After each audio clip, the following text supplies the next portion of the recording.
കൂട്ടുകാരെ, ഒത്തിരി നാൾ വരെ കേടുകൂടാതെ ഇരിക്കുന്ന എണ്ണമാങ്ങാച്ചാറ് കണ്ടിട്ടുണ്ടോ?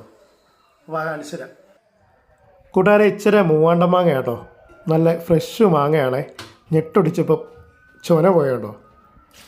അപ്പോൾ ഇതുങ്ങളൊക്കെ നന്നായിട്ട് വൃത്തിയായിട്ടൊന്ന് വെള്ളമൊഴിച്ച് കഴുകണം കേട്ടോ. കാരണം അതിന് മാങ്ങയുടെ പുറത്തൊക്കെ അഴുക്കൊക്കെ ഉണ്ടാവുമല്ലോ. അപ്പോൾ നന്നായിട്ടൊന്ന് കഴുകണം. കഴുകിയിട്ട് വൃത്തിയുള്ളൊരു ക്ലോത്ത് ഉപയോഗിച്ച് വൃത്തിയായിട്ടൊന്ന് തുടച്ചിടണം. ജലാംശം ഒട്ടും പാടില്ല കേട്ടോ. അപ്പോൾ ഇതുപോലെ മാങ്ങ ആദ്യം പൂളിയിട്ട് അച്ചാർ ഇടുന്ന ആ സൈസിലല്ലാണ്ട് കുറച്ചുകൂടെ മുഴുപ്പിൽ കട്ട് ചെയ്ത് മാറ്റണം. ഈ ഒരു സൈസിൽ ഇത് കണ്ടോ.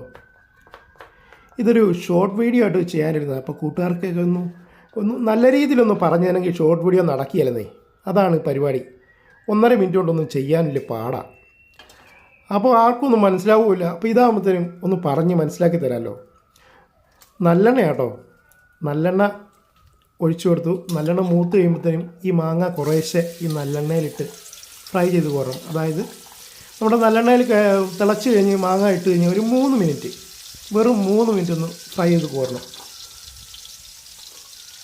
ഇതുപോലെ ഞാൻ കാണിച്ചു തരാവേ. ഈ ഒരു പരുവത്തിന് ഇത് കണ്ടോ. അതുപോലെ എല്ലാ മാങ്ങയും കുറേശ്ശെ ഇടാവുള്ളൂ കേട്ടോ. അധികം തിക്കി ഇടല്ലേ. ഓയിൽ എന്തോരം ഉണ്ടോ അതനുസരിച്ച് ഇട്ടിട്ട് ഇതുപോലെ കുറേശ്ശെ ഫ്രൈ ചെയ്ത് കോരി മാറ്റി വെക്കുക.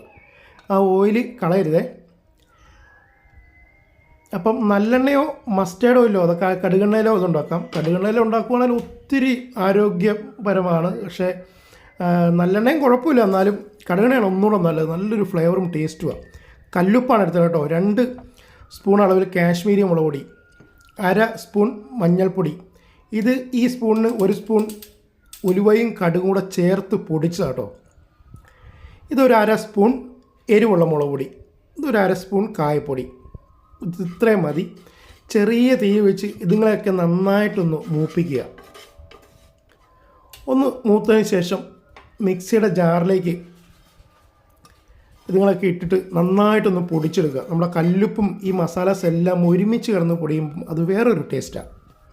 നമ്മുടെ ചമ്മന്തിയൊക്കെ അരയ്ക്കുമ്പോൾ ഉപ്പിട്ട് ചമ്മന്തി അരയ്ക്കുമ്പോൾ ടേസ്റ്റ് വേറെ, ഉപ്പിടാണ്ട് സെപ്പറേറ്റ് ഉപ്പിട്ട് കഴിയുമ്പോഴത്തേനും വേറൊരു ടേസ്റ്റ് അല്ലേ. അപ്പോൾ ആ ഒരു സെറ്റപ്പിൽ ഇതെല്ലാം ഐറ്റംസ് എല്ലാം കൂടെ കൊളാബ് ചെയ്ത് കഴിയുമ്പോൾ നന്നായിട്ട് പൊടിഞ്ഞ് വേറൊരു ടേസ്റ്റാണ്. ആ ഇതിലേക്ക് നമ്മൾ ഫ്രൈ ചെയ്ത് മാറ്റി വെച്ചേണ ബാക്കി ഓയിലുണ്ടോ, ആ ഓയിൽ ചേർത്ത് നന്നായിട്ട് മിക്സ് ചെയ്ത് നമ്മൾ ഫ്രൈ ചെയ്ത് വെച്ചേക്കണ മാങ്ങയിലേക്ക് ചേർത്ത് കൊടുക്കുക. നന്നായിട്ടൊന്ന് മിക്സ് ചെയ്യുക. നമ്മുടെ ഗൾഫിലെ പ്രവാസി സൗഹൃദങ്ങൾക്കൊക്കെ അച്ചാർ ഇട്ട് കൊണ്ടുപോകുന്നതിന് ചെയ്യാൻ പറ്റിയൊരു സംഭവം കേട്ടോ.